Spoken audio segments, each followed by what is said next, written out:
So contenders over here. So everyone should be over here.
Woohoo!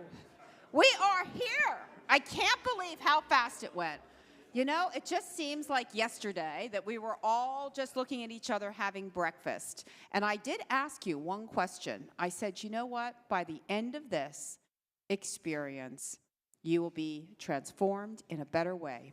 You would have met new friends, and you will have established at least one lifeline connection that's going to help you professionally. So, challenging you. Everybody that thought that you accomplished that, I want to see your hand. I want to see you get up.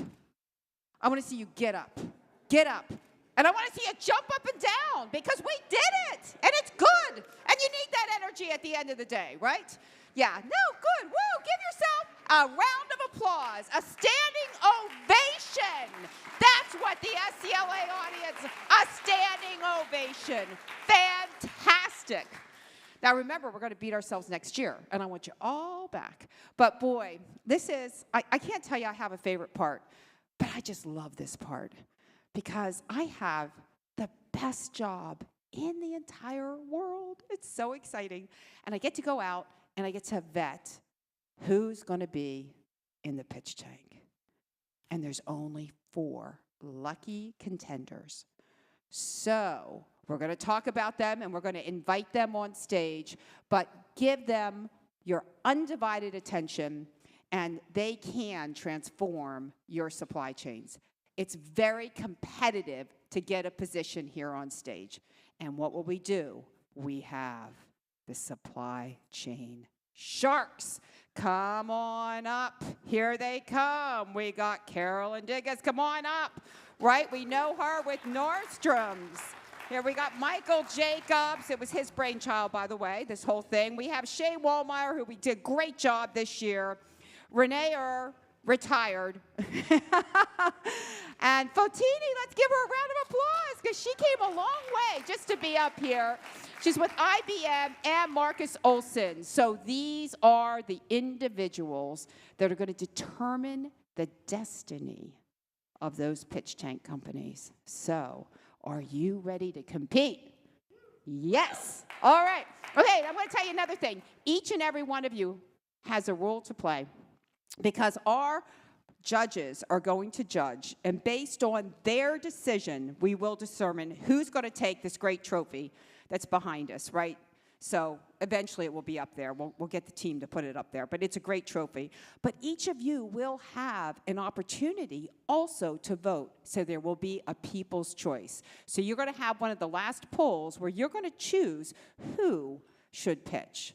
So without further ado, it's going to be 15 minutes, and we're going to hold them accountable. They have 10 minutes to pitch, just 10 minutes to pitch.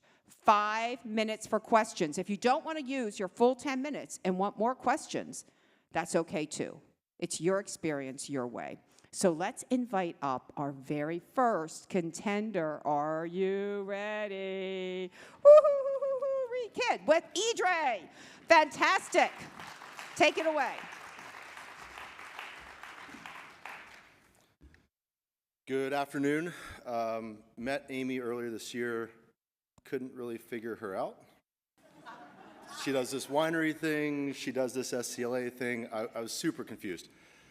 And then I came here and it all made sense. Like, this is you. And so this is manifestation of who you are. It's the wine, it's this, it's the people. So it all makes sense when you get here. Until here, a little confusing. So thanks for having me. This is awesome. Great times. Idre. We'll do this in 5, and then we'll jump for 10 questions, I think. So what we like to say is that we're untangling the complexity of the import supply chain. And so what that means for us is when a container gets on a vessel overseas, starts coming through ports and customs and rail and chassis and distribution center and dray, that whole space, that big knuckle, we're pulling that back apart and making some more sense of it. The reason we exist, I think, is because we've all seen the disruptions, whether it's COVID, Panama Canal, Suez Canal. There's just issues across the board, and it's not going anywhere, and it's going to continue to be more and more complicated. But it's manifested even further. So drayage is kind of between international because it starts on an ocean vessel, but then it's also domestic because it's on a truck. So it's kind of stuck in the middle. There's no real TMS to solve it. A lot of it's spreadsheet, emails, et cetera.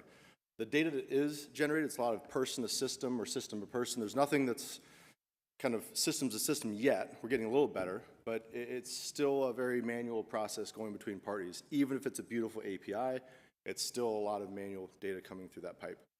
The innovation doesn't exist. The folks that we compete with and we play with in this space are, by and large, not singularly focused on this one problem that we're solving. They're distracted by ocean freight rates or four-wall operations, et cetera. We're focused entirely on this. And so people throw processes, human capital, et cetera, and we're able to look a little bit more prescriptive at the problem. And then lastly, over the past couple of years, detention demurrage, keeping the container at the port too long or off the port too long, prices and costs there have been significant. That's certainly come down, but it's now a bullseye from the leadership level to make sure that stays low. But more importantly, we're seeing this idea of de-risking and diversifying the import supply chain. Instead of one warehouse, you have 2. Instead of one trucking company, you have 2. Instead of 3 ports of entry, you have 5. So this complexity in stitching it back together isn't going away. It needs to be solved. So the first thing we do is we stitch all the data together. So we're connected with all the major steamship lines, great folks like Olsen Logistics in the room with Ron Murata from a Olsen Logistics at Origin perspective. So some great connectivity with the Origin teams. That then cascades through ocean carriers, terminals, customs brokers, et cetera, to create that connectivity tissue under it. We stitch all that together with our platform. It's proprietary tech. We've got 17 folks in the team building hard every day, a couple process patents, and we just continue to lean into this really hard as a company. We take that proprietary tech, and then we layer on top a managed transportation service. And so what that is for us is that our customers are looking to augment their teams. It's harder and more complex today. Headcounts are tough to come by internally. So we're an external expense dollar, both from an IT perspective as well as an execution perspective. On top of that, though, I think the biggest part is that we're all over the place. A couple thousand warehouses that we come into, 1,800 trucking companies that we work with on a daily basis. And so we have that competency to manage and support our customers in a very meaningful way. The biggest folks out there, like the Teslas and the Samsungs and the Floor and Accors, very fortunate to have Michael Jacobs and the Ferguson team. I hope I don't lose a vote from him having to sway himself away from one of his customers, so feel free not to recuse yourself from voting. So we're really pumped up about what we're doing, about 100 customers, a little bit north of 600,000 containers that we're managing today. The ROI is easy for us. We come in, it's less than 30 days implementation. It's a no-code or low-code because we're already connected with the markets out there. We take detention and demurrage fees off. And more importantly, I think we create that network that creates competition where 2 dray carriers are competing against one another to drive service and cost and creating options through gateways that I think are more important today than ever. And then lastly, from this productivity perspective, we're taking folks in an organization leveling up. Folks that were chasing containers and making sure things are going well. We then turned it into an opportunity for them to manage the network and review the network and talk about strategy and look a little bit further up and let us take care of the day-to-day. That said, though, destination management for us is kind of table stakes. This is year 6 for us. So what we realized is that destination management is just a starting position. In fact, when we started the company, it was not our starting position. It was all about these things called flow stacks, which we have a process patent on, and flowing containers fast off a port in kind of a taxi cab model versus a discrete pick going from 3 hours to 30 minutes off the port. And we want to do this idea of street turns, taking those empty containers off dock and bringing them back full, taking a lot of time, effort, emissions, waste out of the import supply chain. But we had to go build destination management to create a workflow, an execution cycle, an operational cycle, so that we could then layer on the work that Natalie and the team are doing around the innovation cycle within the company to bring chassis management, payment processing. We paid over $100 million in fees last year, and we'll continue to do it this year for our customers. Export street turns, we're kicking off that next week in Savannah. We're taking a couple 100,000 containers that come through that gateway, starting to reuse those in the export market. So a lot of really cool stuff they're doing. Destination management starts the position. We're able to bring new products and new solutions to the market. I can't say we invented this, but I certainly think that we're working on perfecting it and bringing it to market. That's it.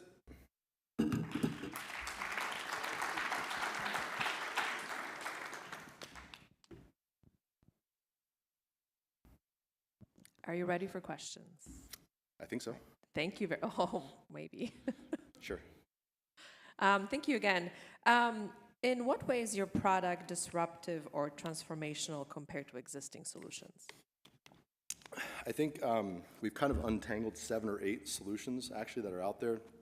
I think as this market's gotten more and more complex, what the shipper's done, I ran Home Depot's import supply chain before I did this, and I was a 10-year Maersk guy, Spain, China, Morocco, DC, New York, so moved around a lot. And it's gotten harder and harder. And so what we found that the shipper community is doing is they're just finding someone that has a hammer that can hit that nail. And that might not be the right hammer to hit that nail. So we're kind of bringing in 6, 7, 8, 10 different functions that have been out there and actually putting them through workflow and an execution cycle that I think is the meaningful part, because this is a relay race and it's not just a start-stop. So all things are interconnected, one plays to the next.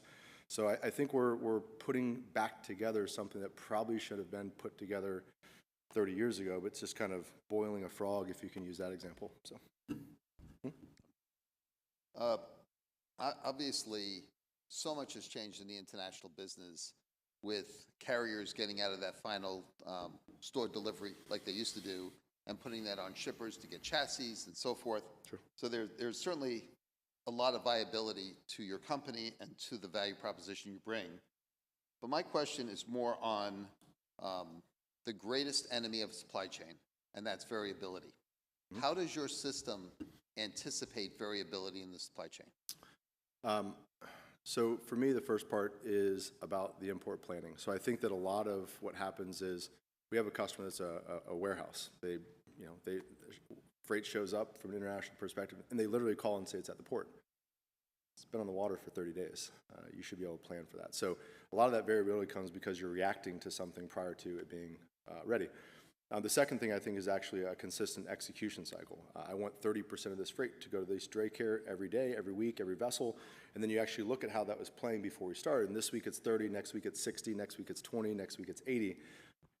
Because the origin, I matched it with a certain ocean carrier. And so I think the second part is actually consistently executing to be able to create that consistency. And then the third part is then ensuring that when the exceptions do happen, they don't create 4 days or 5 days or 6 days, they create 1 day. So by the planning, the actual facilitation of the freight, and then the execution cycle, I think you take a lot of that out. I can't make a vessel not take 5 days unloading in LA. Yeah, right? I think about lack of chassis, things of that nature, where it's going to slow the movement of freight. Yeah. And your system obviously has experience with that because Sure.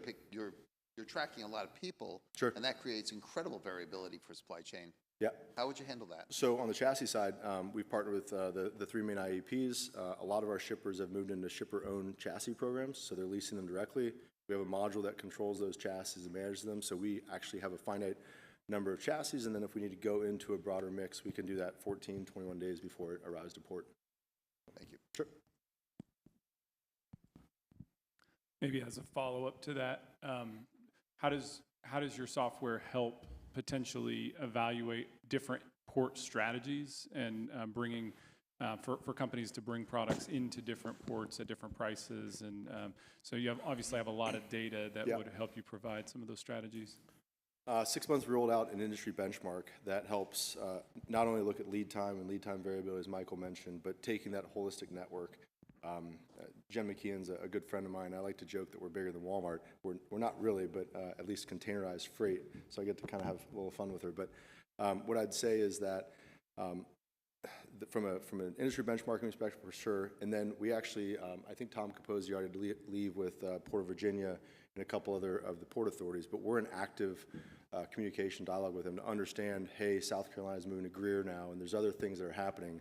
And on a monthly and quarterly basis with our customers, we're bringing all that insight to market and help them understand what options are out there. All right, I have probably a two-part question. So you started in 2019. Mm-hmm. Yep. The whole world collapsed in 2021 for you, right? And now you're starting to recover. So describe to me how your growth has happened from the start to finish. That's question one. That's okay. And question two?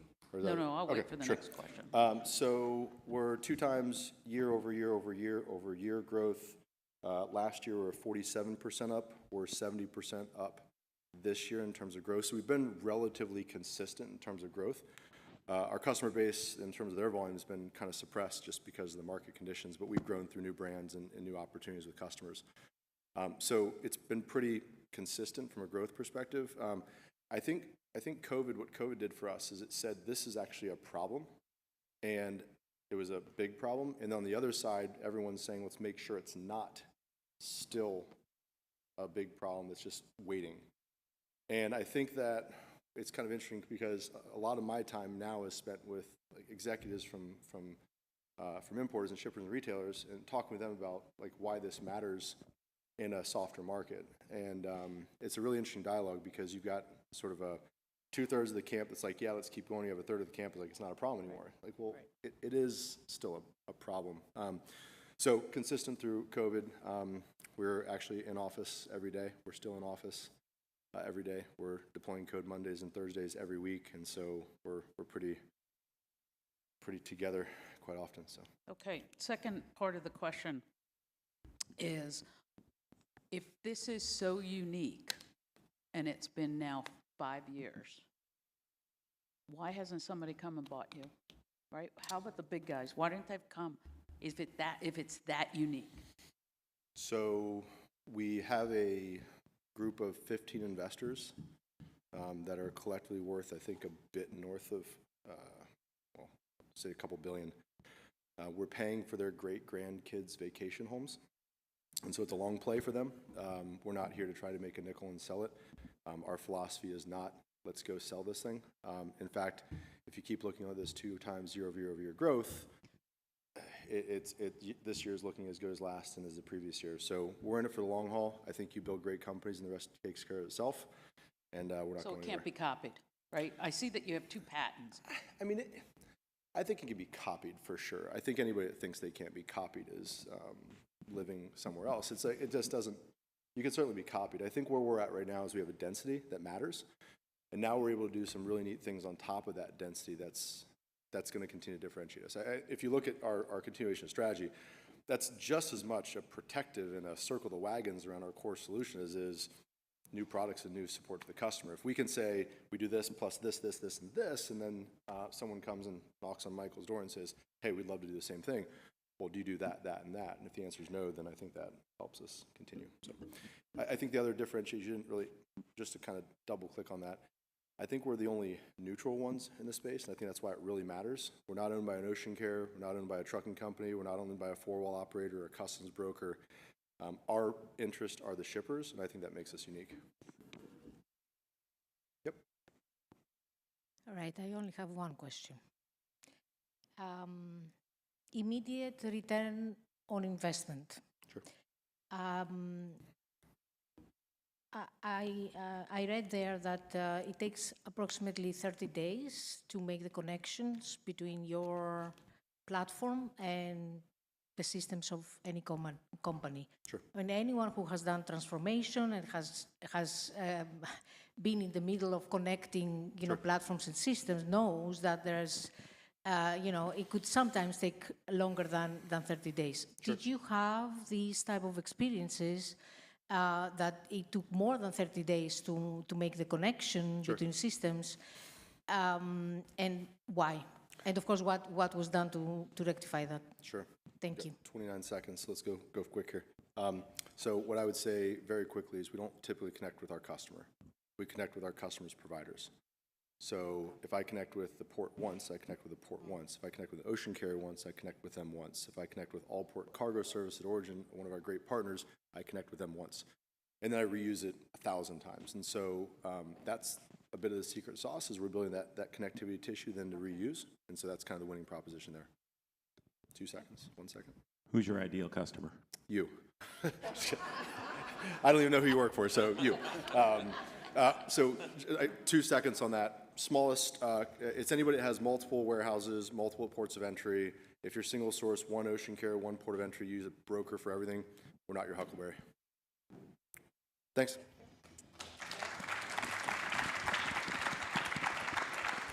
Fantastic. Okay, we have our next contender. Come on stage. Megan Kennedy with FoxSpot. All right. I am so excited to be here today. On the inside, I'm like a 5-year-old who just ate a bunch of sugar packets. So thank you for having me here. One of the reasons why I'm excited is personal. My only daughter, Scarlett, graduates from high school this weekend. Today is her final day of high school. So go Scarlett. We're celebrating her today. Additionally, I'm so excited to be here with all of you. So Amy, thank you so much on behalf of all 120 of my teammates. We're incredibly grateful to be here. And all of the unseen heroes, the behind the scenes workers, thank you on behalf of Fox Robotics.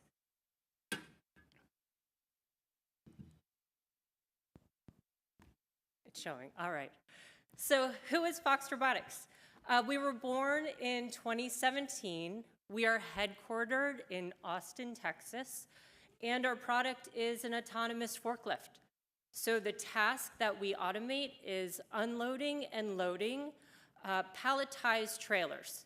Today, those trailers are both 48-foot and 53-foot. I've had a couple of individuals come up and ask me if we can unload 20-feet sea containers. Not yet, but absolutely it's possible. As far as our market, so you can imagine with more than 150,000 warehouses worldwide, our market is massive. We estimate it to be around $78 billion, but that is a number that is growing.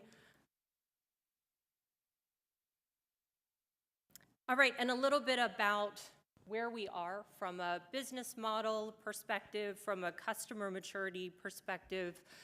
We have 100 units in the field today. Our first unit was sold to DHL in 2021, and our 100th unit was sold to Walmart last month. So it's been an incredibly exciting 2.5 years with Fox Robotics.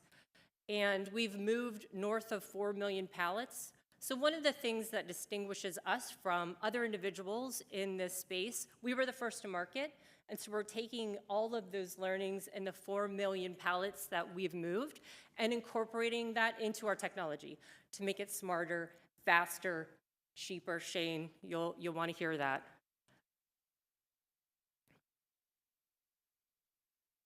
And then I wasn't sure if you've had an opportunity to see the product in action. I couldn't bring a live version, but I did bring a video. Let's see if I can get it to play. All right, here we go. So this is our product, our autonomous unloader and loader. One of the features that our current customers love about the product is that it does not require WMS or IT integration. So we are up and running within the first hour of being on site. We stay for 4 weeks. in order to make sure that robot operators are cross-trained across multiple shifts. And of course, robot adoption is incredibly important to us. You can see here, we have drop-to-conveyor capabilities that are coming online later this year, which is also just incredibly exciting. Depending upon the number of pallets in a trailer, some of our best sites are running at about 28 pulls an hour, and some of our other sites are running at about 22 pulls an hour.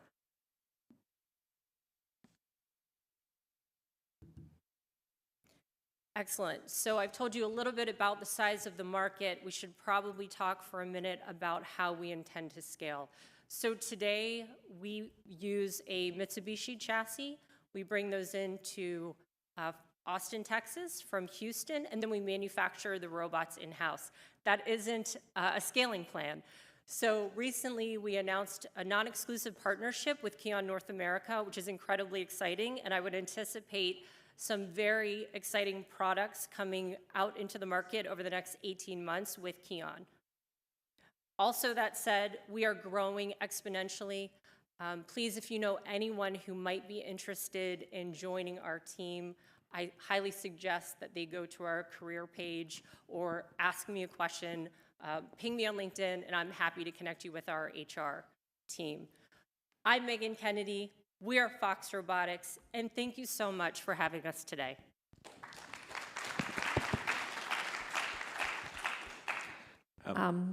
Sorry. Sorry, Marcus. Please. You didn't get a chance to finish your question. I know. I'm always in trouble. Okay, first question is, from a loading and unloading perspective, inbound shippers, does everything have to be palletized, or is there a clamp? Okay, so indeed it does. Okay. Yeah, we do. Our autonomous forklift only unloads palletized goods. Okay. And the second question I have is, what's your business model look like? Is it a per unit? Great question. Yeah, that's an excellent question. So I mentioned we have 100 units deployed today in the field. By the end of the year, we'll have 130. And 80% of those would have been purchased as capital assets, traditional capital assets. The remaining 20 are leased.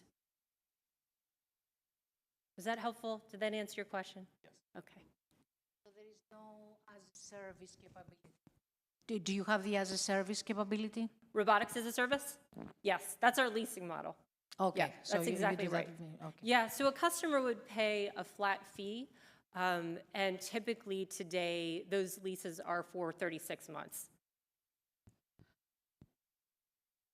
How much does it cost? I don't want you to give me the actual cost. Yeah. But compared to a regular forklift and one that's, I mean, do you buy the forklift or do you actually have to design the forklift and put a controller in it? How does that work? It's a great question, Renee. So today we do purchase the chassis. We make a bunch of changes to it, and then we ship it out as an autonomous unit. As far as the cost, what I would say to you is the typical cost of a manual forklift driver is $65,000 fully loaded. Additionally, consider another $10,000 for that piece of MHE equipment that they're driving. The advantage of this solution is that it operates over 2 shifts, right? So you're spending near, let's just call it $140,000, $150,000 annually for those 2 humans, that one piece of MHE equipment. After your initial capital investment, should you choose the enterprise model, the ongoing recurring charges are under $30,000 annually. So A year? A year, yeah, significant savings. Okay, so after that initial investment, That is correct. $30,000, so it's half of what normally a person would cost. It is. How many accidents have you had? Oh, that's a great question. So we haven't had any safety incidents, but we have had an incident where our robot was unloading a pallet in a trailer, and the truck driver received orders that he was able to pull away from the trailer. Our robot was in the trailer pulling a pallet and dropped out of the trailer. Okay, okay. And so Marcus asked you about the business model. I mean, is this a better leasing? So going on a leasing agreement, or you guys just want to sell? Oh, that's a great question. So I can't answer for my CFO. I don't want to speak for him.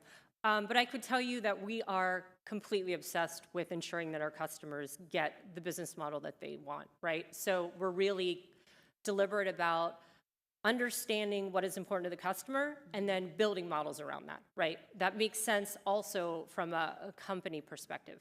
Okay. Does that answer your question? Yes, it does. Thanks, Thank you. Renee. Hey, Megan. Hi, Shayne.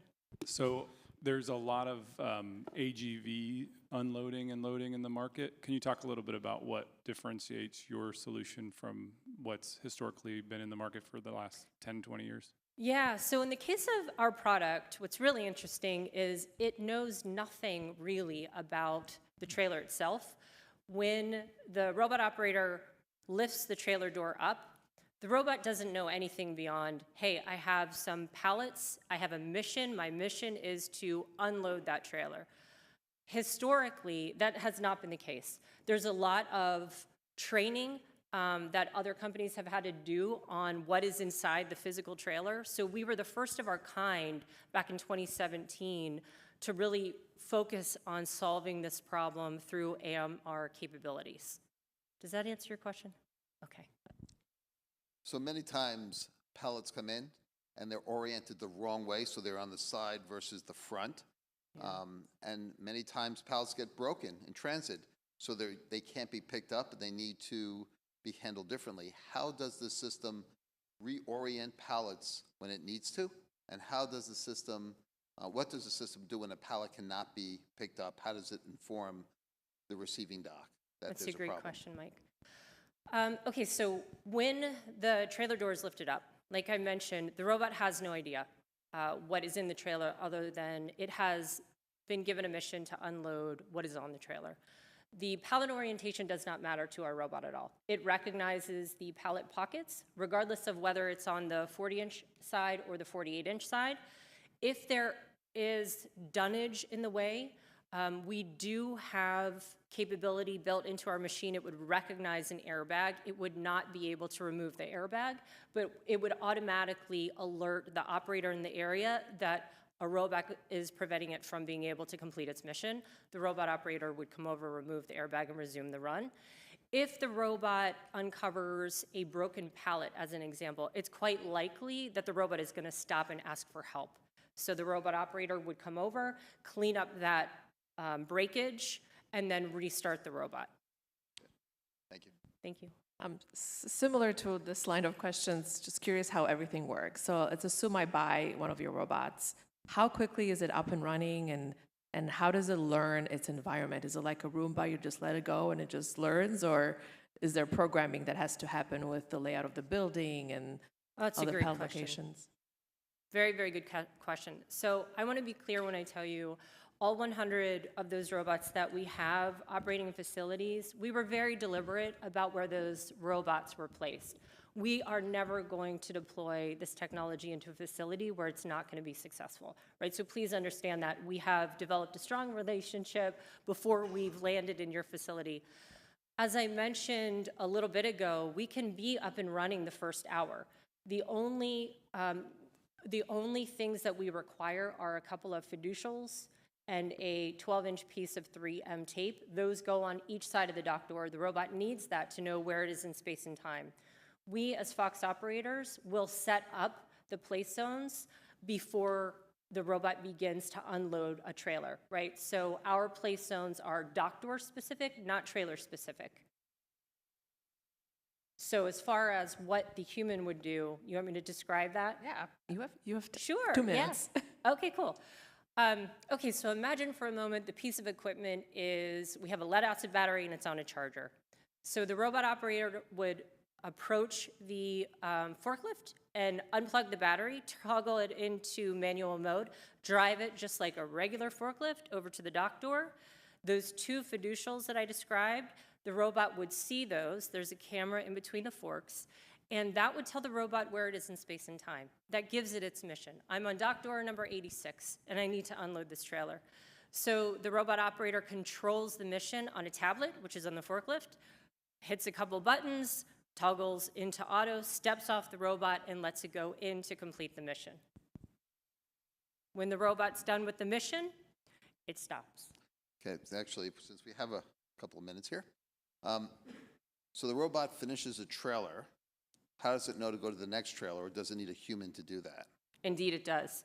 Yes, this truly is a co-botting autonomous forklift, right? see. It does not autonomously go from door to door to door yet, Mike. So today, it does require that robot operator to get onto the piece of equipment manually, drive it to the next dock door, and then start the mission again. I see. Quickly, one question. How long does it take to charge? Did we say, is it 8 hours? I understood correctly, or? Yeah, what's really interesting is from a lead acid perspective, we have been told by our customers that they get about 18 hours of usage. So what they typically do is opportunity charging. So a typical shift would be, let's call it 8 hours, and there's an hour there for a lunch break, and then there's also a shift change. So they're just charging the robot in between those events, and it will stay charged for 18 hours. Typically, there's some dead time of a couple of hours overnight, and they'll charge the robot then as well. Megan, why do you need to move the forklift from door to door, and what do you have in place to solve that in the future? Our CTO is not here, and I am not a CTO, to be clear. So,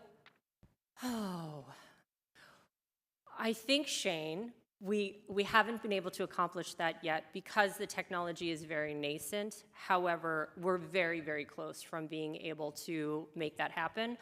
In the very near future, we're going to be deploying a fleet manager, and we absolutely intend for the robot to be able to move door to door on its own when that fleet manager is fully mature. We're probably 12 months away, but Shayne is going to force us to get ready in 6 months. A really quick Okay, question with wait. 5 seconds. Oh, go ahead. Go ahead. I've been sitting here trying to go. Okay, go. And these are 2 quick questions. Patents. Oh, yeah, we have a few, Renee. We have a Okay. few. Are they pending or patents? They are pending. All of them are pending. They've all been filed within the past 18 months. Okay. Next question. Average from your clients, average ROI. Oh, 1.5 years.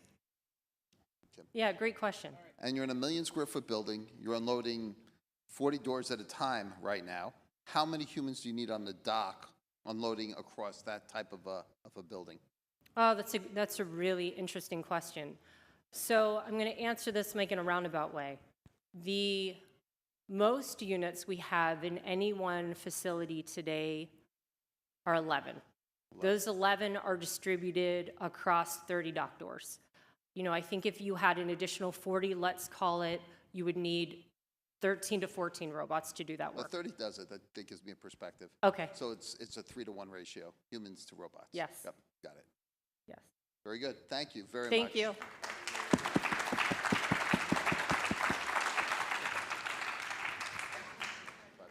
Okay, we have our next contender, Simon Rakowski, Butterfly AI. Hi, everyone. Thank you for having me. Thank you for selecting us, Amy. I see that the crowd goes mild. Let's hope that's going to get slightly better. So thank you for, I think you want to restart the timer. Otherwise, I have a limited time, which would be great. Okay, can we put the on slide? All right, so first disclaimer, it's going to be tough for you to vote. So if you don't vote for me, please send me an email. I would love to talk to you after anyways. So first things first, I don't want to be chastised, but I like to start about demystifying automation, because what we do at Butterfly is all about people, which is the foundation of any businesses. So let's dive into it for a second. So first question, robots are going to replace all warehouse workers. False. Actually, only 20% of jobs are going to be replaced by robots. Second one. Oh, it's not clicking. There we are. Automation provides flexibility in a changing world. Yes and no, but actually more like no, because humans are more adaptable, flexible, and they understand context. For you to be fully autonomized, you want to make sure that the capacity runs at 80% throughout the year, otherwise it makes no sense to go automation. When peak season is around the corner, usually demand increases by average of 35%. So what do? You hire more people. That's where it brings the flexibility. Implementing tech is cheaper and requires less workers. False. the cost to replace actually skilled workforce is on the rise, and it's actually going to take longer for people to keep up. So whatever you're going to have more people coming in, it's, the automating processes can lead to higher productivity. That's totally true, but as well, onboarding and training will take longer. Today, it takes 90 days for an employee to be fully ramped up, fully productive. As soon as you add upskilling, automation, it's going to take an average from 90 days to actually 180 days, and that goes as well in the cost of turnover. Today, it costs an average of $6,500 to replace a frontline employee. As soon as you start to upskill them, they have more knowledge, it's going to be more expensive. Last but not least, my favorite one, new tech is a silver bullet. No, it will require a lot of change management across the entire organization. And one thing we learned today, unfortunately, we still work in the silo. So with that being said, let's look at the size of the problem. So today, the US economy is losing $400 billion only accountable for employee turnover and absenteeism. On top of that, by 2030, within the world of manufacturing, you're going to have 2.1 million open positions. If we focus on supply chain, for every employee leaving, for every 100 employees leaving, only 60 are coming in. It's a question of generation, but it's as well a question of the type of work that is heavily manual that people don't want to do anymore. So what do? We want to make sure that they are happier, stay longer, so that you don't have to keep on putting bodies in seats. So what do we do at Butterfly? We're actually the first employee engagement solution designed exclusively for the frontline and deskless workforce, but most importantly, the managers. So why do we think about managers? Well, people don't leave companies, they leave their managers. Even if the company is awful, if you like your manager, you're going to stay longer. If your company is amazing, but you work for a world-class a-hole, you're going to leave. That's how it is. But if we think about it, managers are extremely important because they're the one that's influencing the team's engagement. For most of the workers in a warehouse, in a plant, wherever they are, the supervisors and the ops managers are the CEOs of the company. So if for all the C-level here, they might not even know who you are. And that's normal because you're not on the floor with them all the time. But they have a really hard time because if you think about it, they account for 70% of the team's engagement. And actually, if you are dissatisfied with your manager, it costs your bottom line. On average, if you're not happy with your manager, you are twice as likely to leave, 1.5 more likely to burn out, welcome workers' comp, but most importantly, you are 3 times less likely to become your employer. The number one branding exercise is your employees out there. If you think about it, we like to call it the barbecue metric. If you're out with the barbecue with your friend, if you like your employer, you're going to talk about it positively. If you don't care about it, you're not going to do any of that. Now, these managers in the world of supply chain have a very hard time and a very hard job. Many reasons. Number one, they have no time to grow their leadership skills. Often they get promoted because they are always on time, because somebody likes them, or they're just right there at the right time, or they've been just great ICs. That doesn't shape up the great managers. As well, if you think about the job, most of the job is to stand into an office in front of a computer, do a lot of bureaucracy work. So they don't have time to be on the floor. On top of that, the ratio for an employee to manager in a corporate setting is 1:6. In a warehouse is 1:25. Some of our clients actually 1:100. How do you want to spend time with the team when you do that?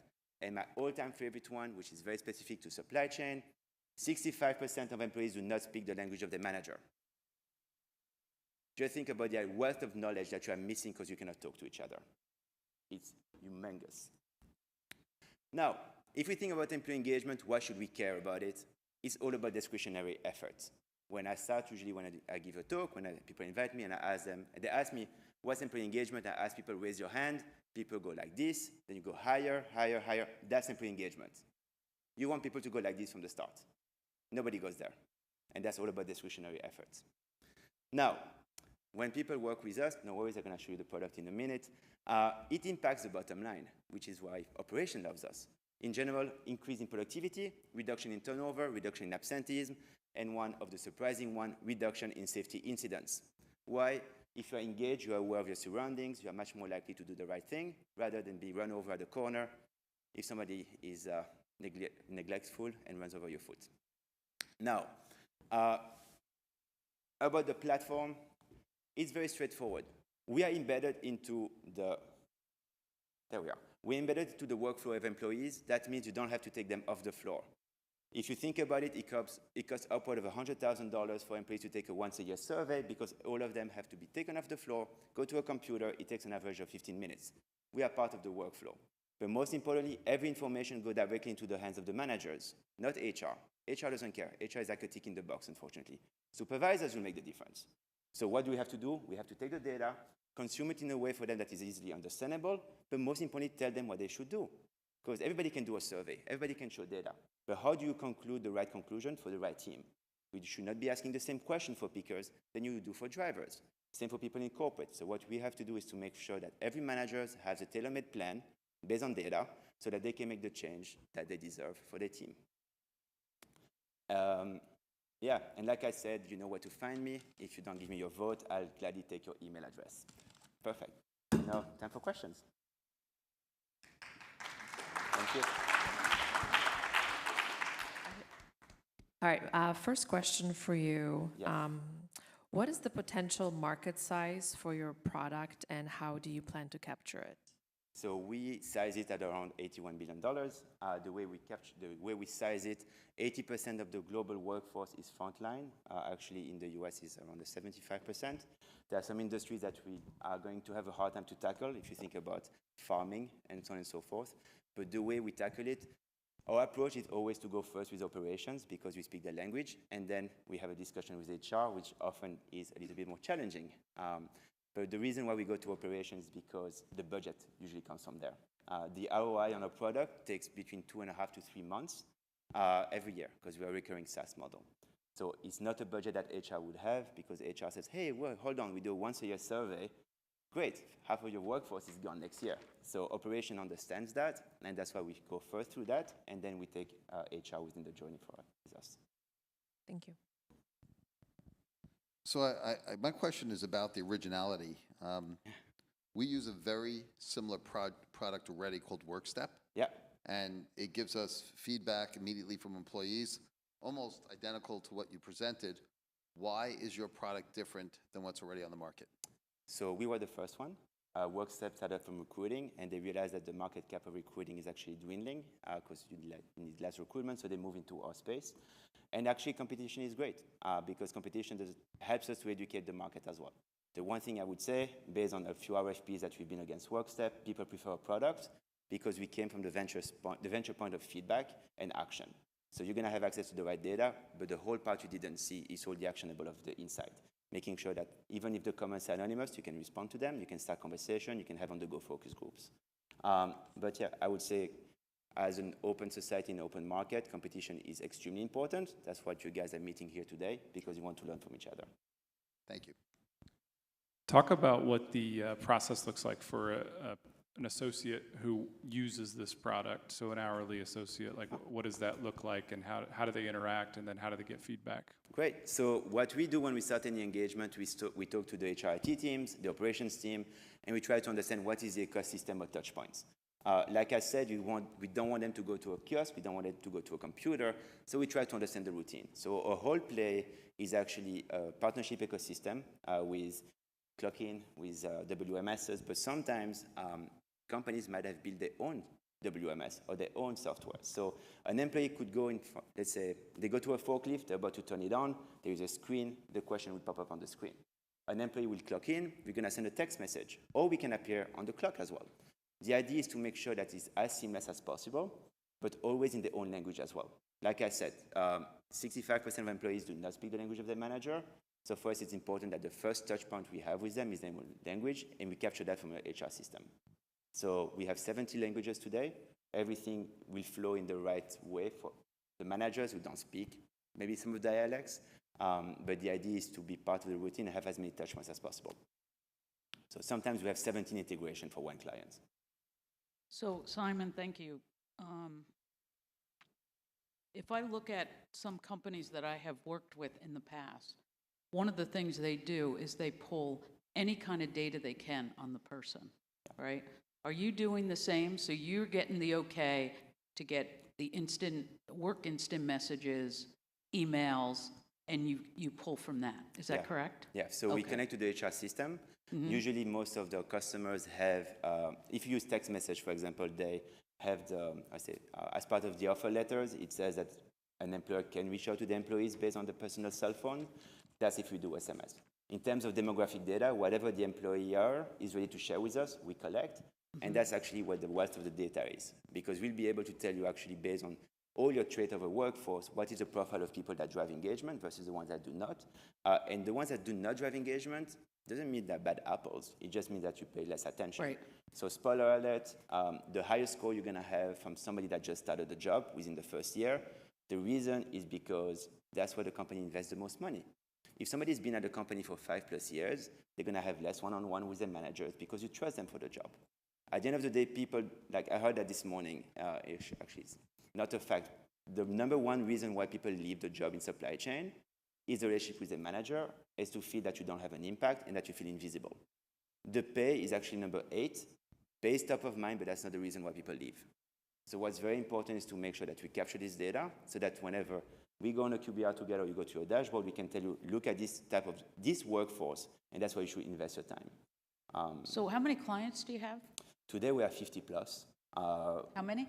50, ranging from 45,000 employees as little to 150. And if you had to categorize, what's their biggest statement on savings? Is it turnover? Obviously, it all ends up being money to the bottom line. Yeah. But what are the attributes that fill the bottom line? Yeah, of course. So turnover is number 1, absenteeism is second. And then one that is a heavy intangible is actually employee relations. So we actually see more and more with some of our customer employee relations VPs coming to the conversation, because the number one reason why people want to collective bargaining is actually lack of transparency and communication with leadership. So that is actually another indirect cost saving. Actually, we have 2 customers that turned down 8 elections over the past 12 months since they implemented us.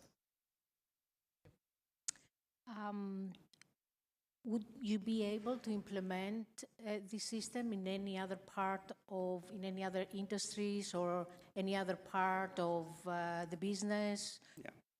Yeah, great question. So what we do is very simple. We have a great platform for, we actually started with corporate employees. And then one of our clients got acquired by a very large retailer, and we discovered this blue ocean with no competition. So Workstep came 4 years after us. But yeah, we actually, the way we looked at our client categorization, they have to have an average of 60% of front-end workforce. The reason for that is that they justify the cost, because we're more expensive than a Qualtrics, more expensive than a Workday, but that's because we know this workforce inside out. So today, our customer base goes from manufacturing. We even have like oil mining, we have like coal mining, we have, I would say, like platform in the middle of the ocean. Wherever you have 80% of the work, 80%, 60% of workforce that is disconnected, that's where we are at, all the way to hospitality. But if you want to give me your whole office, we can do that really well as well. Are you profitable yet?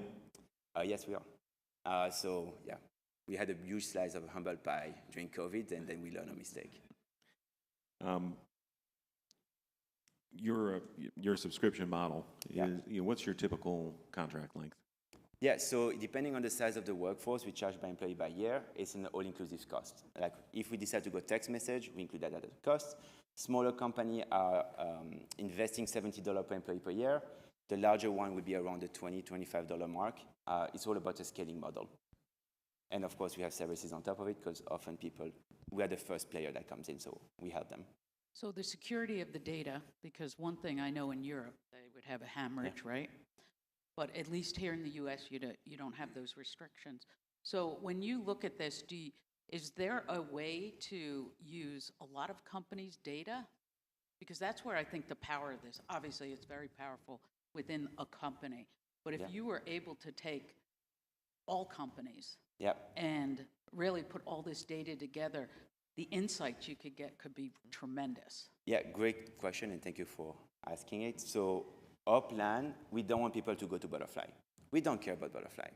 What we want is to use our data on your data. So for a lot of our clients, actually, we had connected directly to the data warehouse so they can put it on their models, or they actually give us the data.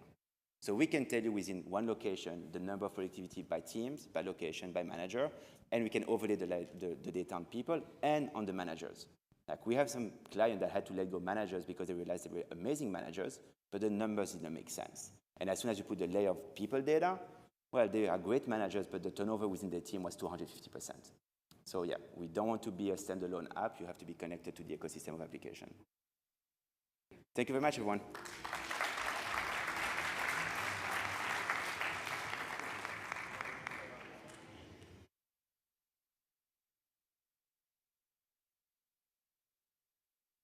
Okay, so I know that Gather AI is setting up on stage. Hopefully you did get an opportunity to experience the demo, which they had available over the last 2 days, and it's a very clever solution. And here to tell us about it is Charlie Reverte. All right, thank you so much, Amy, and thank you, judges. We're going to do a live demo on stage, and you know how live demos go, so we're going to have a good time.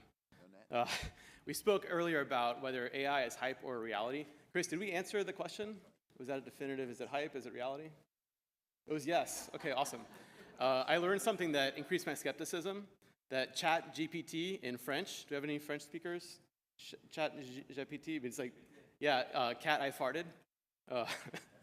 So hopefully we'll add some more, that was for you, Marcus. So we'll add some more substance to the conversation, bring it back down to earth, and talk about some practical applications about how you can get started with AI. So my name is Charlie Reverte, and I'm the President and Chief Operating Officer of Gather AI, and I'm excited to tell you about our solution for automating cycle counting in warehouses using autonomous drones, where we bring in our robots and they complete the task 15 times faster than manual methods, helping our customers find and fix their inventory problems before they affect operations. Can we get to the slides, please? All right. So a little bit about us. We're the market leader in drone-powered inventory monitoring. We're trusted by a lot of the most demanding brands in supply chain, and we're live in over 35 facilities in mission-critical operations, being used all day long to monitor our customers' inventory in their warehouse racking. We have saved millions of dollars in misplaced inventory for our customers, helped improve and streamline their operations, and saved them millions more in labor. We even, for one customer who I can't name, we helped them find a pallet full of PlayStation 2s that are so old they can go straight to a museum. So we keep finding more and more problems in supply chain. Sometimes customers come in and they say, my warehouse is perfect, I've never lost a case, you can eat off the floor, and occasionally that's true. But in reality, there's underlying inventory challenges that we can really make a big impact on. So let's talk about AI. Let's try to answer this question. Universally, I hear everyone thinking about AI, talking about AI, wondering how it will impact their operations. But most people are pretty skeptical and not sure where to start. Really not knowing what are the ideal use cases and how do they get real material impact on their operations. We are seeing AI make some early impacts on labor shortage, helping with cost pressure, and also upscaling, so you can get the most out of your most valuable resources, which is your team. A lot of times customers also come to us asking for help with their customer experience, but they're struggling with inventory challenges, right? They can't get orders out on time, they're losing stuff, it's hard to keep track of all the mess, especially with all the supply chain volatility, it's hard to start. So our solution, which automates inventory monitoring, is turnkey. It's a great way to get started with AI. We bring it into your warehouse, we deploy, and it's up and running in a matter of weeks. So let's talk about that. So here's what you get. You get real-time inventory visibility for the first time in your warehouse. The drones fly around and take pictures and automate all of your inventory monitoring. So from anywhere in the world, you can see the status of any warehouse in your network. Now, when I say here's what you get, I think most people are expecting to see drones. But we are not a drone company. This is a data product, and we are a computer vision company. And that's very important, because at the end of the day, no one cares about drones. They want the information. They want the data to help streamline their operations. And if anything, customers, in a sense, are paying us for their problems, right? Help me find them and fix them before they impact my operations. So in this little view of our dashboard here, any cell that's red, these are the images of your inventory laid out as if you were in the aisle right now. Any image that's red is a problem found by our software, where we are automatically reading the barcodes, we're comparing the inventory we find to the WMS, and we're finding the problems. And if you don't fix these red problems before someone goes to pick, those inventory misplacements or inaccuracies are going to affect your operations. Going to cause missed picks, going to cause late shipments, excess shipping fees, and really erode your customer experience. So it's essential that you have this visibility in real time and fix problems before they impact your operations. Now, you hear me talk about computer vision, and we've just scratched the surface so far. So we really believe that cameras are going to be the sensor of the future, not just in supply chain, but much more broadly. And our use of cameras compared to hand scanners delivers way more visibility. So for example, with cameras, we can read, in our machine learning, we're reading your labels, and we can read lot codes and expiration dates. So if you have perishables, we can help you enforce FIFO. If there are recalls, we can scan all the inventory and help you find any lot codes that need to go and stay on top of that. We can also, with computer vision, find your empties, which unless you've been there, most of us know that the most precious resource in a full warehouse is actually empty space. And most of our customers, to our pleasant surprise, are finding that one of their biggest problems is that they can't find empties to put stuff away. The WMS will have directed put away. It says drive over here. The driver shows up, and someone already has stashed all their pallets there, right? So then you're wasting tons of time and tons of driving. And we help verify that information. And in some customers, we've become the source of record, where they'll check us first before they go drive across the warehouse to do put away. And a more recent example is that we can use our computer vision for estimating the number of cases that are present in pick fronts. So like you saw in the third image, we can segment the number of layers we see in any pick location, and then using the tie-high data, make a projection for how many cases are there, so you don't miss a replenishment. The WMS thinks you have 20 cases, and in reality you have 10, you're going to have a problem. When you don't replay on time, you're going to start missing picks. So it's a little bit of the power of computer vision to transform your visibility in your warehouse. All right, next slide, please. There we go. So there's a humongous impact far beyond labor savings. People typically think, automation is labor savings, but we're helping our customers also reduce material handling equipment, because now your staff stays on the ground and the drones go up in the air, which is obviously large capital savings, as well as safety improvement. So your people don't have to go up and have a fall hazard anymore. And for another customer of ours, Langham Logistics, they went from 10 to 20 missing pallet fire drills per day down to 1 or 2. We've almost eliminated the headaches they suffered on a daily basis when they go to pick and can't find what's there. So there's a really, really tremendous impact from our 15x acceleration on the performance of inventory. So one quick case study, and then we'll get into the fun stuff. One of our customers, Stadium Goods, they are an online marketplace for high-end sneakers. So you think about your $15,000 Air Jordans. They use one of our 3PLs named Barrett Distribution, and with their prior 3PL, they were suffering 2% shrink or more because they have to inventory 500,000 unique cases. These sneakers are very valuable, so when they're received from the end customers and verified, the Stadium Goods team on the 3PL site anonymously bags them. So I know you got 500,000 unique items that have only an anonymous slip on them, and it's an unbearable problem if you've ever tried to do anything like this at scale. So Barrett brought in our drones, and we virtually solved the shrink problem from 2% down to fractions of a percent. And they're always shipping on time now, even during the holidays when they 4x their volume. So it's just tremendous impact on their operations. Okay, so we're going to go to live demo mode. Here's what you're going to see. The drones fly completely by themselves. There's no piloting, no skills involved. You give them a mission to do with an iPad. So you'll see the iPad app in a second, where you're just going to select the bins to scan. You can do the whole aisle. You can import missions from your WMS. And they have a job, and from there they fly by themselves in the racking, taking all the pictures of your inventory. We'll process it in our cloud with all that computer vision, and we automatically match in your WMS. And then you get all the problems that you can find before they impact your operations. I need a volunteer. Karoline, would you like to come and be our victim? All right, if you would stand here, please. I'm gonna bend this over. All right, can you still hear me? Great, and then we have a camera here, which we're gonna try to zoom in into the iPad screen. Let's see if we can see it. If not, we'll kind of wing it. Okay, so I'd like you to press this edit mission button. Can you see us on the screen from the side camera? All right, would you stand just to the side a little bit? Okay, maybe we can work on the lighting. But anyway, you'll be our proof. So these 6 boxes here represent the 6 pallets you see on the racking behind me. I'd like you to just pick pick a handful of these pallets, whichever you want, to give the drone a mission. All right, and then press the save mission button. All right, and then don't hit take off yet. I'm gonna come to the side. You wanna just grab this. Hit the green button, if you would, and then.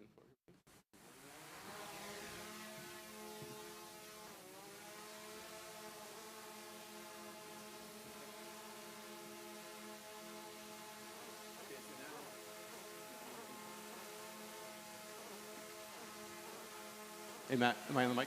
Okay, cool. So now the drone is flying the mission that was requested to do completely without a human operator, taking all the pictures. And while it flies, it's autonomous. You can go do other work. Our customers with the most performance will come down the aisle where this drone's going to finish its first mission, launch a second drone, and then similarly go down and launch a third drone before the first one is done. And then that way you're getting about 900 pallets per hour of productivity with a single operator. So for every 10,000 pallets in your racking, you can inventory that in about a day and a half. So we have customers who might do inventory once a quarter, and now they can do it once a month with a fractional person, just to get started. All right, so when the drone lands, the data will process, and you'll have all your sections. So thank you very much.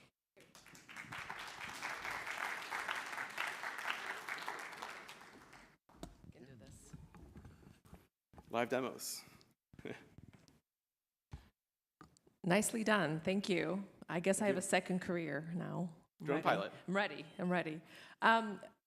Obviously, is your technology focused predominantly on pallet counts, or are you able to connect with RFID technology to do unit counts? How far are you looking long term?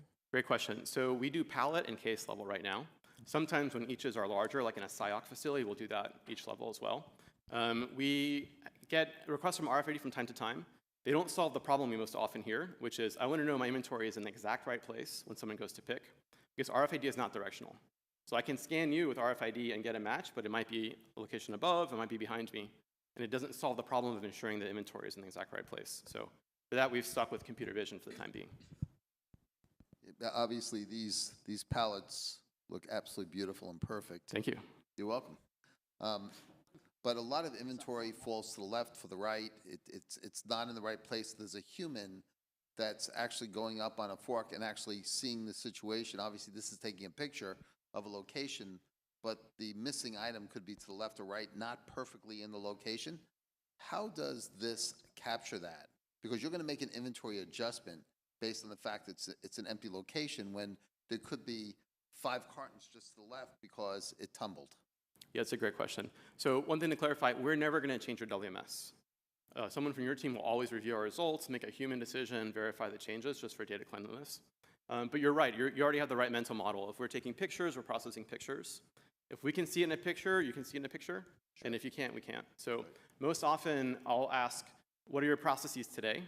And how are you ensuring that you have forward-facing labels for efficient counting? So warehouses that are a complete disaster, don't have good labels, aren't cycle counting, may not be ready for drone technology, but those who have I'll call it a mainstream cycle count process, where all of SOPs for forward-facing labels, layer pick, things like that are a great shoe-in.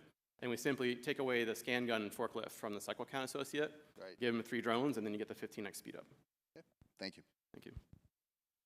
Assuming you're familiar with Dexery. Yes, sure. Can you compare and contrast the output of your product to Dexery? Great question. So Dexery, for people who aren't familiar, they have a custom robot with a large mast, and it scans a whole aisle at once, and they have some outrageous performance. We have a very different philosophy. We're the only ones in the world who do this with off-the-shelf hardware. So we don't have a drone factory. We're not a drone company. We believe that hardware is already commodity, and all the value is in the computer vision. So we're the only ones who had this advanced data, like the OCR, the case counting, all those sorts of things. And our drones have sufficient performance that no one has ever asked for more than 3 drones and more than 1 operator. We have facilities like for Emirates Airlines where they turn over every single night, and we do wall-to-wall counts every single night with a half a person. So we believe the value is in the software. So speed, but from accuracy and output, how do you compare? They are faster because they scan the whole aisle at once. Most of our customers tell us, why would I need that amount of performance? I don't need to scan my warehouse in 2 hours. The drones, no one's ever asked us for more than 3 drones for a sense. So we have adequate performance with much richer data insights. So Charlie, thank you.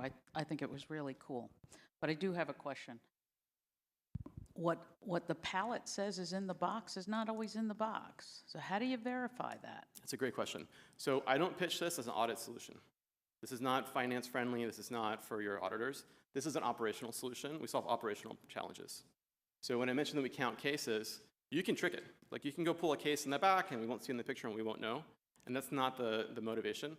The motivation, we solve problems for operators, where if the WMS says you have 20 cases and we can tell you that there's 10, you need to know that and replenish on time. So it's the first line of defense where instead of sending your inventory staff to count, send the drones out, and then you really focus your people on any large discrepancies or errors like that. Are you profitable? No, we're a rapidly growing startup. We just raised another $17 million from Bain Capital Ventures in February, and growing fast. From Bain, you said? Yep, Bain. Last question. If I look at the way that you're structured, how do you stop, or can you stop, people from stealing? It's a great question. I don't know that we have a big impact on people stealing. I think your background checks, I think your door security. What we do is just verify that the inventory is there. So I suppose we can find problems faster, right? If someone was to have stolen something, we can find it earlier because you count more frequently. A question for me. In the case study, there was a statement on elimination of physical inventory. How is that achieved? So commonly, customers who do cycle counts and then have an annual full physical, their finance teams may say, let's ditch the full physical, let's increase our cycle count frequency. And then there we're happy that we're staying on top of operations. So that would be a customer-to-customer decision, but it's a thing we're commonly hearing. The US military, we have a couple of customers for them, and they're doubling their cycle counts and dropping the full physicals because they're such a time consumer. Okay, thank you. What's your typical time to implement? 2 to 4 weeks. To what? 2 to 4 weeks. 2 to 4 weeks to implement. Yeah, it's turnkey. We come on site, we do all the deployment, train your staff, and then you're up and running. Okay. All right. Thank you very much.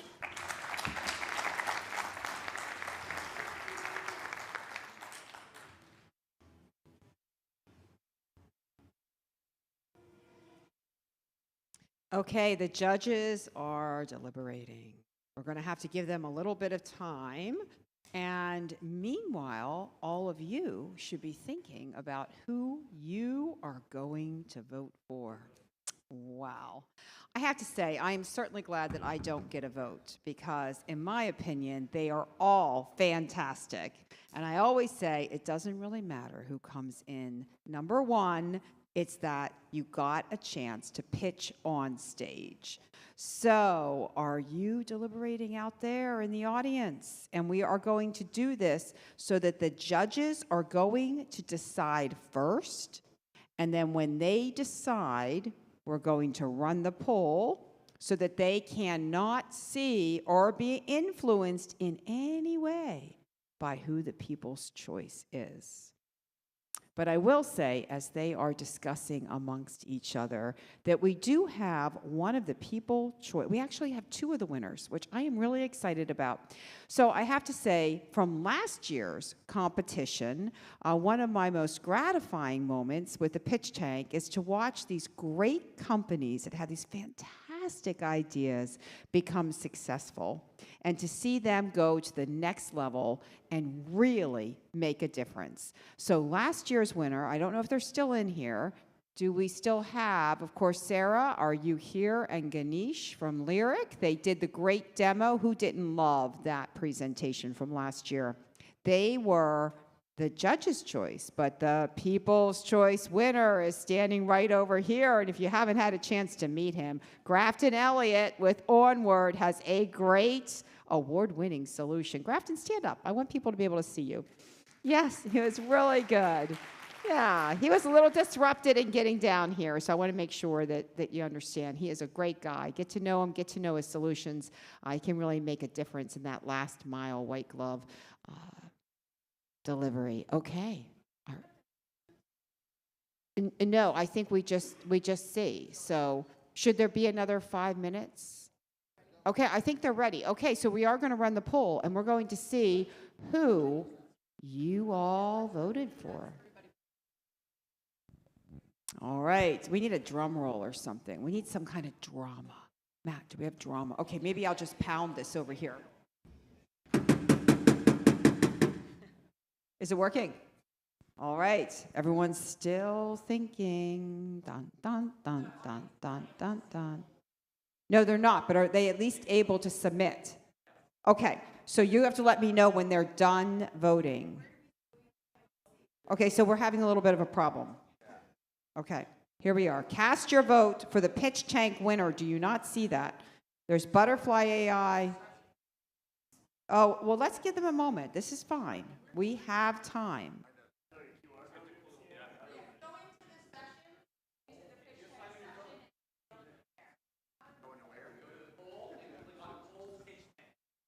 So go into the polling like you have for all the other sessions. Choose the pitch tank competition, and then you will see. Okay, did you guys see it? Because it's very important you vote for yourself, you know? At least you know you got one vote. All right, okay. So is anyone still confused as to where that is? Because it's really important that we take our time and that we get it right. Okay, no, we're still having problems up here. So some people still are not able to vote. Okay, so we're just going to give a couple little more minutes because we have our number one winner over here of the grand prize, and I know he's struggling to figure it out. So we need some techie savvy people to help out here. All right. Okay, who has voted? Can I just have a round of hands? Okay, who has voted? Who has voted that intends to vote? Everybody should vote. Yes, I love that. I love that high hand up there. Woo-hoo. Love it, love it, love it. Okay, good. All right, we still have one other person. I know that you guys have all decided, right? It is exciting. It is fun. I love grand finales. It's like the fireworks of the SCLA. We have to decide. Okay, all right. As you are all decided, we think we're good. One person is not going to make or break it. Okay, so let us know, Karoline. All right. Who Well, did first you off, thank you choose? to all the companies. I think you all did a really good job and have very special products that I hope continued success to all of you. It was very, very close for me, but my vote is for EDRE. First off, thank you. And I honestly believe each of these technologies have applicability, and I can see a lot of us in the room actually doing further investigation on it. So thank you for coming, and thank you for the demo. It was really well done. It was very, very close. The difference between kind of the fourth place and the winner was 3 points, and at least within my rating. And there was a 2-way tie, and I had to go with one, and I went with EDRE. Okay. All right. All right. Can we tell why? Does that doesn't influence? Because I know they would love to know why. Like, what was it that was the differentiator? Yeah, I think we need the whys. Don't we think we need the whys? Talk about the whys. Yeah. Okay. So everyone's going to vote, and then you're going to go through the whys. Okay. All right. So I also agree that we had 4 really great companies, and which will do well in the market. I chose EDRE as well. I think the differentiator for me was the originality and lack of competition in the market. So Nice. Okay. So I can't give reasons, right? Yes, you can. We're going to do the why. If we're going to go through reasons, I'll Yeah. give reasons. So I had EDRE and Butterflies pretty close. And the reason, I think you're really polished, Reed. I think you got your act together, and you're going to be successful. I don't even doubt it. But somebody's going to buy you. And that's probably good for you, right? Especially if it's a lot of money. I picked Butterfly, so where's Simon? Simon. This is a huge problem for me, the fact that this is a huge market of $400 billion. And it is a problem that most manufacturers and supply chain companies cannot solve. And the fact that it's unique, I know there are a couple other companies out there that do it, but you can save a lot of money, and it's just the biggest problem I think that most people have, no matter where you are. So, Great job. Okay. Well done to all of you. Very, very close for me. EDRE and Gather AI. My vote goes to EDRE. It sounds like my vote doesn't really count, but Your vote always counts. That's what I get for sitting on the end, right? For what it's worth, it was very close for me too, and by my scoring system, the first to the fourth was only a difference of 0.6. And thank you all for your presentations; they were wonderful. But I voted for Gather AI. Woohoo! Very good. I love it. I absolutely love it. Okay, well, it sounds like we have a winner by the judges, so we know. So can we have a reveal on maybe who the people's choice was? Okay, here we are. Okay, yeah, Gather AI. Gather AI, there we go. I love the fact that it's always different. Congratulations. So judges, please welcome your choice. Come on out here, Reed, and get the Pitch Tank Competition Award. Congratulations.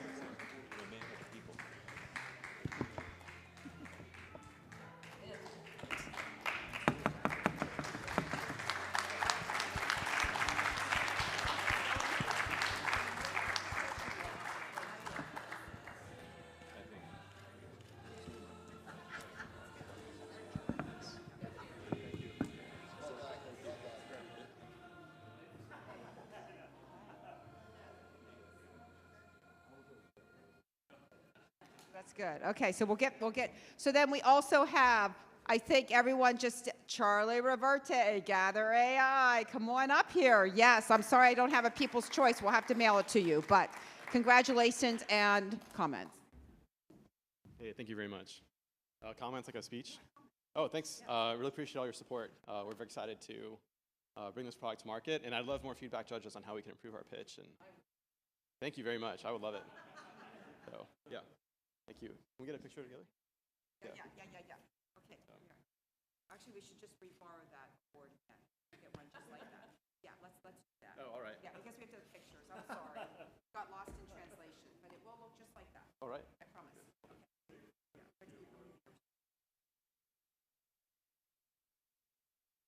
Good job. All right. Hey, thank you very much. Yeah. Okay, well, thank you. That's it. Get them all a round of applause. They all won. They did a fantastic job.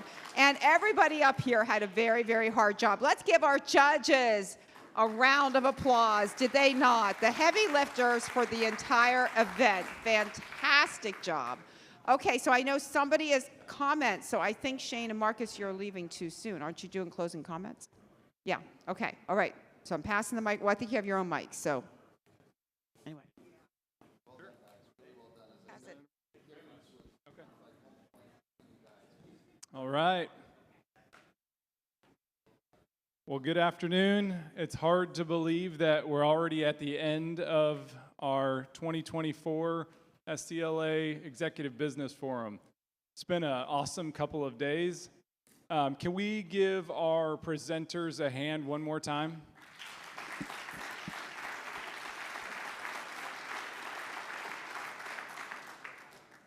So throughout the last couple of days, we've talked about the ever-changing landscape of supply chain, and we talked about technology, we talked about the global economy, we talked about operating efficiently. We got a little bit worried about our global economy after that last session yesterday. And we definitely heard from some very impressive and knowledgeable panels, but I think I'll finish like I started. The most important thing and valuable part about the SCLA and what sets this organization apart is the community. And so hopefully you all had the chance to make connections that will last well beyond just this event. I know I have over the last 2 years that I've been a part of this organization. And so as we go back to our day jobs tomorrow or whenever you return to work, just make sure you take that with you. Take with you those connections that you built. Continue to reach out, continue to stay engaged in the SCLA think tanks and other events. And so with that, I will turn it over to Marcus to close us out.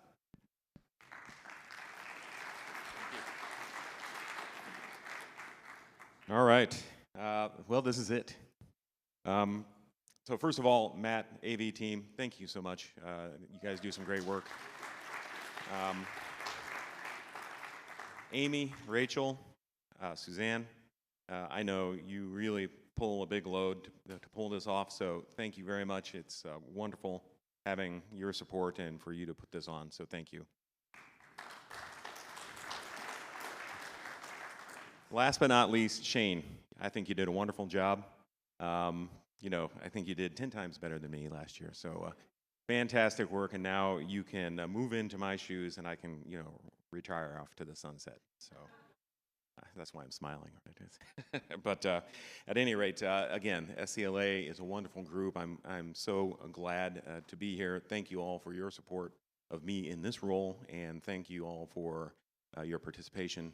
It's really a wonderful organization, as I mentioned last night. And I would say it's a key component of development on a year-to-year basis for all of us. And I would say, don't be a retired photographer. Why? Because they stopped developing. So, anyway, so thank you very much.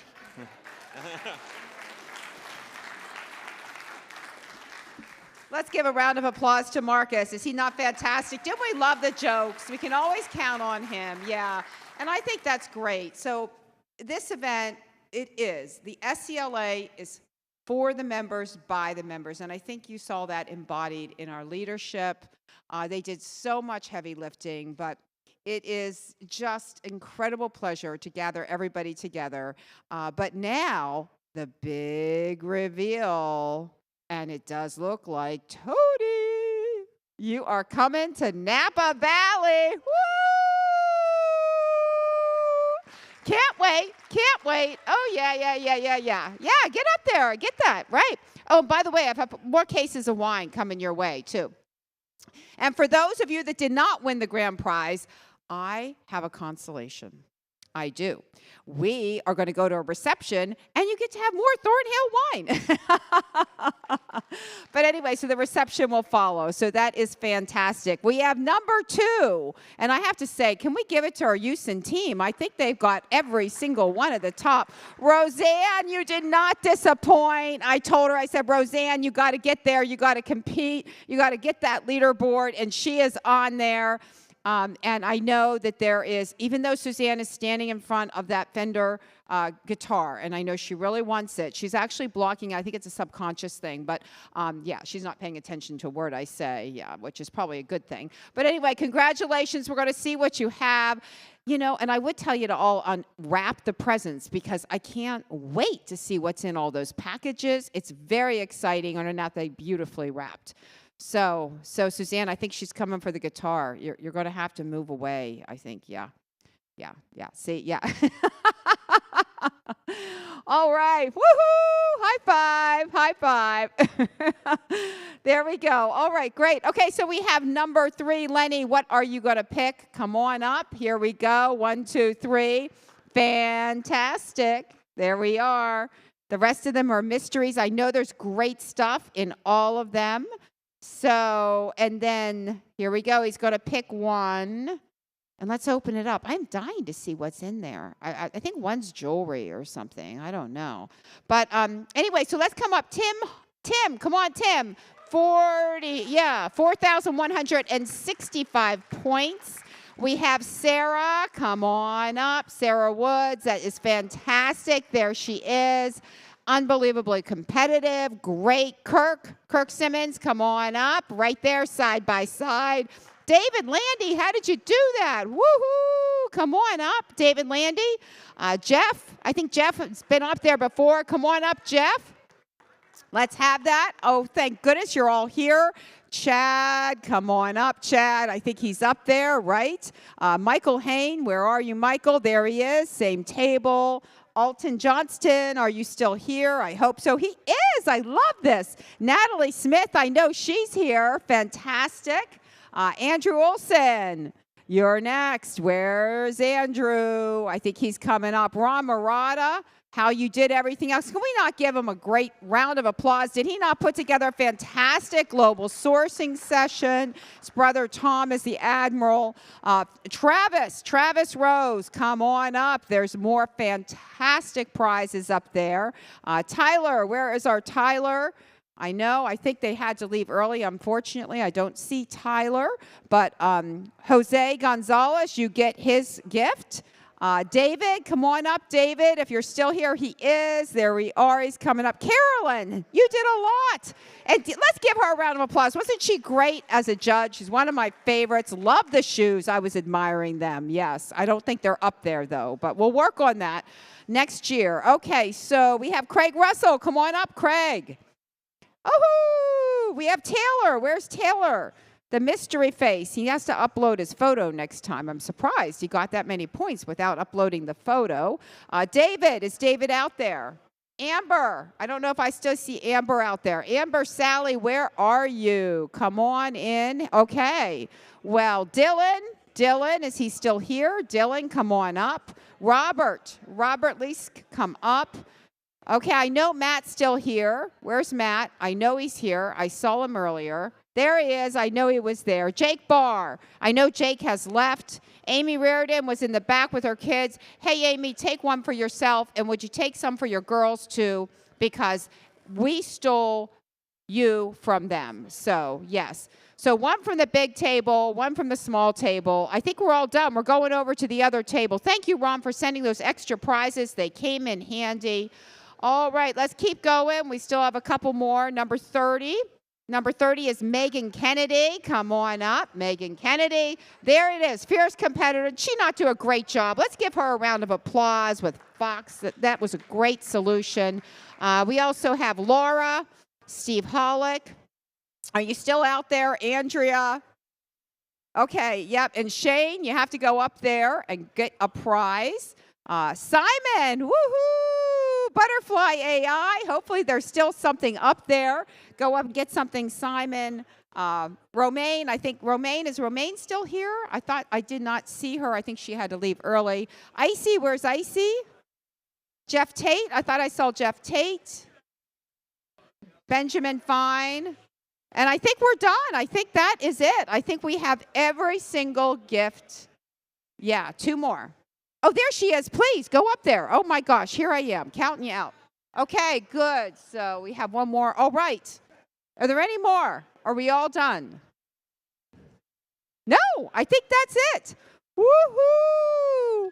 All right, give yourselves a round of applause. Great job. We're going to go right to the reception, which is right across the hall. So let the party continue. Thank you so much. Just want to thank our wonderful judges. Shayne, Marcus did a great job chairing this event. It's not easy, and I hate to say this, but I think that's it. Thanks for coming.